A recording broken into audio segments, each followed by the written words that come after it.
Broadcasting from the KMF Collective Studio, it's time for the Athletes of the Titan Games podcast.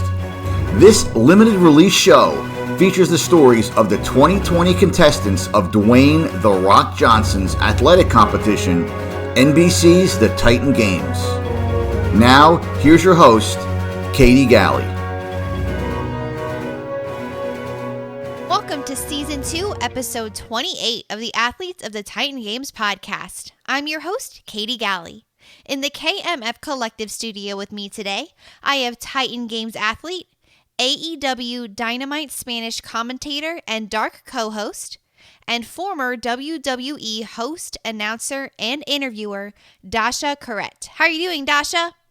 I am great. It feels so weird to be on the other side of the interview this time around, so I'm very excited, and thank you for having me. Of course, Dasha. Well, I'm super excited to dive in, and I'm grateful for the chance to interview you. I know you're almost usually on the other side, so I'm excited to actually ask you the questions this time and learn more about you. So, Dasha, just to kind of get to know your background a little bit, where did you grow up, and how, if at all, was your childhood shaped by athletics?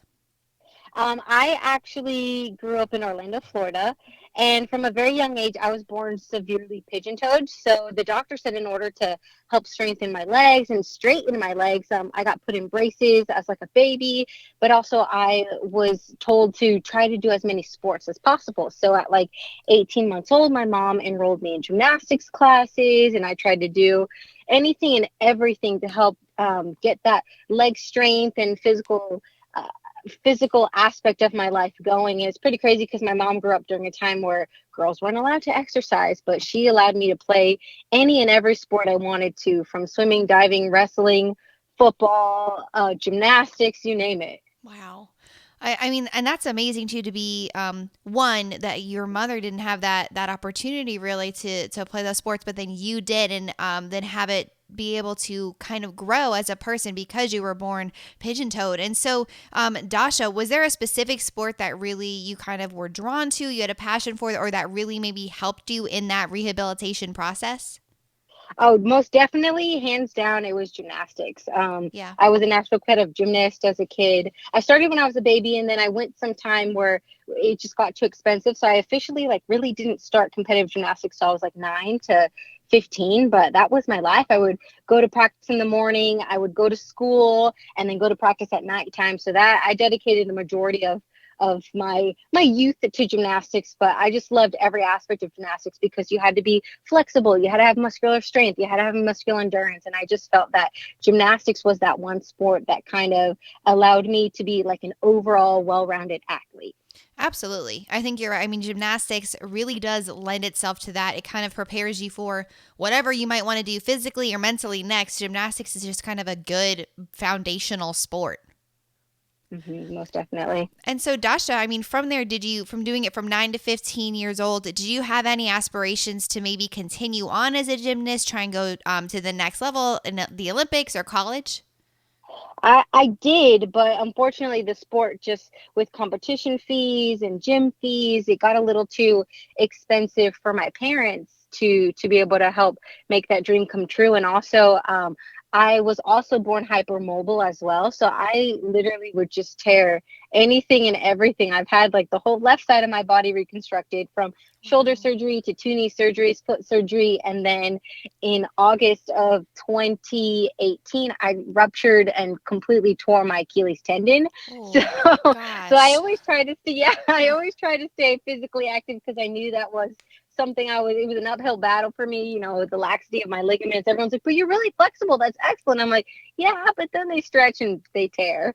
But that's why in high school, I played on 4 different varsity teams and stuff. So those were, more cost effective for my parents, but still allowed me to get my energy out. And It was like an incentive for them. They were like, well, you can only play sports if you get good grades in school. So I was lucky enough to graduate summa cum laude from high school. So that definitely helped. Right. I bet. I mean, having that drive from your parents saying you loved sports. So being able to play sports contingent upon your grades, but then 2, the ability that athletics really kind of drives that out of you, of the learning time management skills and goal orientedness. And so that must, it helps you in your academic life too. Oh yeah, it definitely kept me structured and focused and ready to achieve anything I wanted to do. Hmm. There you go. And so, Dasha, I mean, having that love of sports and fitness, and doing just all manner of sports in high school, looking then your next steps, as you know, becoming an interviewer or a commentator. Did you have those aspirations from a young age too, or did that kind of career path start to form later? So that career path actually happened for me. It was not even on my radar whatsoever. Yeah. I went to college. I graduated from the University of Central Florida, and I studied molecular biology and microbiology. So I Wow. was more of like a science route. I was going to become at first when I had first entered college. I was like, I'm going to be a doctor, and then I was like, you know what? I really love dentistry. I did a summer of learning at UF College of Dentistry and realized I loved my teeth and not everyone else's. But then I still love the whole sports and fitness aspect. I love kinesiology and biomechanics. So I was like, okay, I'm going to get a doctorate in physical therapy. But at that time, I had graduated, I had my own personal training company, and then I had gotten signed by WWE because I always wanted a job at the end of the day where I could be physically fit and active, and I could also be a role model to my community and to kids, people of all ages, because most of the women in my family are morbidly obese. And I was the first person to break that cycle in my family. And I just wanted to share that with the world. Plus, with my backing and my school knowledge, that was the route I wanted to do. So when I had first gotten signed to WWE, I got signed as a wrestler. And then I was just given all these different opportunities. And one day when I had my second knee surgery, one of the individuals at the performance center was like, hey, you have a really great voice. Have you ever, thought of being a ring announcer? And then they kind of gave me that opportunity, and I took that route, and put the wrestling on the back burner. And that's how I started as an interviewer, a commentator, and a ring announcer with Wow. WWE. Yeah. And so, I mean, that's amazing. And that's a crazy journey, too. I mean, the rigors of, I mean, performing with the WWE, but then, too, having the chance to make that shift, still being involved with the organization, but then as a ring announcer. And so, Dasha, for you, how was that transition? How did you navigate it from going from being an athlete and competing to then being commentating on the sport? I'm not going to lie, it was extremely tough, Yeah. but at the end of the day, it was a choice I had to make. Nobody forced me to make the decision. So it was cool. My mom's always told me, just try to wear as many hats as possible. And when given opportunities, take them and run with them, because you never know, one door may close for a greater one to open. And when I got let go from WWE, just having that ring announcing and backstage interviewing opportunity enabled me to become a Spanish commentator for All Elite Wrestling. And then, with all this craziness going on, I was the ring announcer for 18 weeks. And now I'm doing backstage interviews. So I've always just tried to keep as many doors, open, and knock on any door if one closes, and keep pushing forward. And you never know what's going to happen. And the more skills and traits you have, the more opportunities you're going to have in the long run. You're so right. I mean, it's all about the perspective that you choose to have when approaching those situations, right? So you could look at it as you got injured and you couldn't compete anymore, but you got the experience then to be a commentator, to be an interviewer, which led you to, when you got let go from the WWE, to just continue on this incredible career path that you honestly had never thought about walking down, but it was presented to you. And like you said, you're given opportunities, you got to take them and run with them and see where they go. Yep, I never in my wildest dreams would have ever thought that that's what I would have been doing. But still training in the ring, still, maintaining that physically fit and active aspect of my life, because I'm very hyperactive. So it kind of helps calm me down. Exercising allows me to get in my Zen mode, I guess you could say. And still training in the ring, just, hoping and wishing. And then when I saw Dwayne Johnson's, call to action for Titan Games, I was like, whoa, this is my chance. And I was like, I can do it. I can prove to the world I'm an athlete. So that's what led me to Titan Games, just a simple call to action. I love that. Just this call to action, and you felt drawn to it, and you were going to walk through that door. And so, Dasha, with the Titan Games, did you see, or did you initially apply for season 1, or did you become aware of it on season 2? How did you become aware of it, and what made you want to make those steps forward into becoming a competitor on the show this season? Yeah, I always tell people, you don't know if it can happen unless you try. Mm-hmm. Nobody sought me out. Some people were sought out. I wasn't one of those contestants that was sought out. Any opportunity I've ever had in life, I kind of like heard a little something about it, applied online, put my application up, and pretty much tried to follow up, but let the chips fall as they may, kind of a thing. So I had heard about season 1 on Titan Games, and I had applied online, submitted all the videos and all the stuff, and I received an email, inviting me to compete in the combine that they do, and everything was all good and dandy. And then all of a sudden I had a scheduling conflict with work, but then it ended up being a blessing in disguise, because that's when I had ruptured my Achilles tendon. So then I wouldn't have been able to compete. So then I kind of set this other goal. I'm very goal oriented. I told myself, if there's a season 2 of Titan Games and I'm healed and cleared, from this Achilles injury, I'm going to make sure my doctors, my physical therapists, everyone's on board, and I'm going to go for it. So that's where season 2 came around. I hadn't heard anything about season 2. Then I heard season 2 was happening. I had submitted my application online again, new videos, and pretty much crossed my fingers. Hopefully, it stood out. Luckily, they remembered my application from season 1. And then this time, since I was with a different company and I didn't have as many crazy things going on with work, I was able to attend the combine, and then the rest is history. Made it on the show, and it was an experience of a lifetime. And like what I tell people all the time is, just because you'll never know if it's for you unless you try. You have to submit that application, and like same thing with our interview, reach out to people. You never know what can happen. Mm-hmm. You're so right, because it can, the fear and the doubt and the shame and the guilt, it can all talk you down in your own head, and you can think, man, I'm not qualified to do this, or the fear in and of itself can just be enough to keep you from trying. But you're never going to know one way or the other unless you put yourself out there and just take that small step forward, sending in your application, like you said, reaching out to someone, maybe a big name celebrity or athlete, to interview them for a podcast. I mean, you're never going to know unless you actually take a step forward and ask, put yourself out there.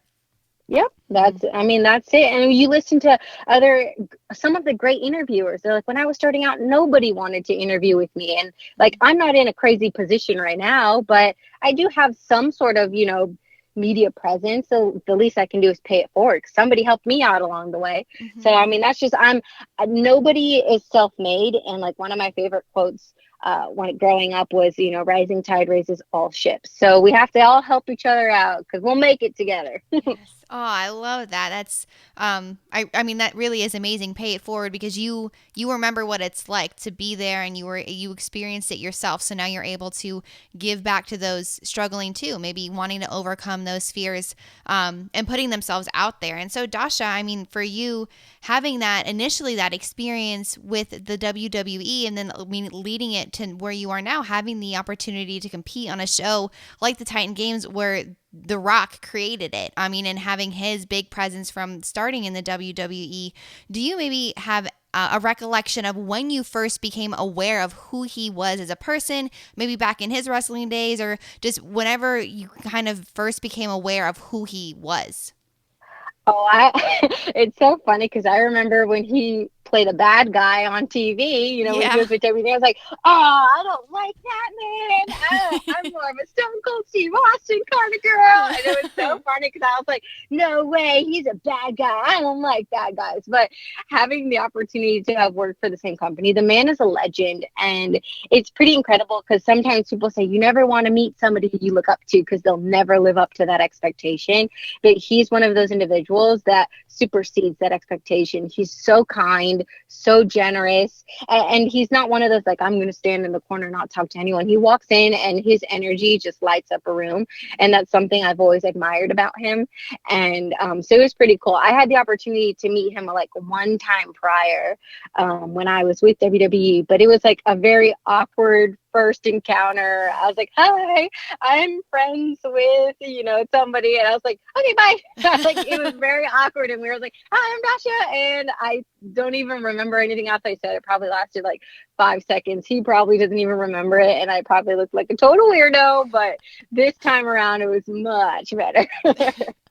There you go. A chance at redemption, meeting him again. Hopefully he doesn't remember that first time because it was really awkward. But I love too what you said. I mean, about it's getting your expectations and hopes up about meeting someone you look up to or you really admire because they're never going to live up to those expectations. But then having someone you meet genuinely and authentically meeting those expectations because they put on social media and their presence, what they put out there is actually who they are. And so being able to then reflect that and model that yourself too.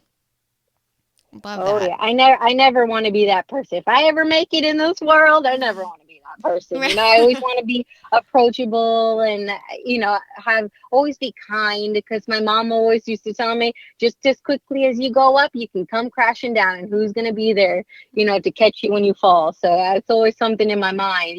Kindness is something that doesn't cost anything.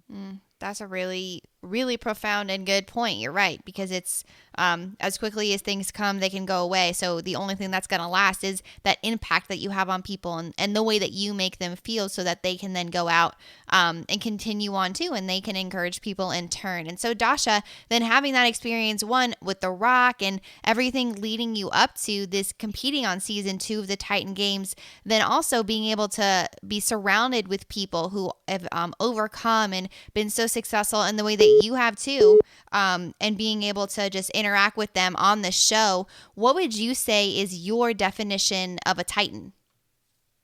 To me, a Titan is anyone that is just not physically strong, but they're mentally strong. They don't give up for what they believe in. If they unfortunately don't succeed at something, they just continue to use that as fuel for them to accomplish anything and everything that they want. And one of the most amazing things about this season was the caliber of humans that were on the show this year. Yeah. There were people from opera singers to monster car drivers to doctors to moms to dads to teachers. It's just people from all walks of life, in the military, nurses. Like, it was just so incredible to be able to meet all these people. And we all had one common interest, and that was health and fitness and a drive to succeed. And it's pretty crazy because sometimes you get in the slump of your daily activities of going to work, exercising, and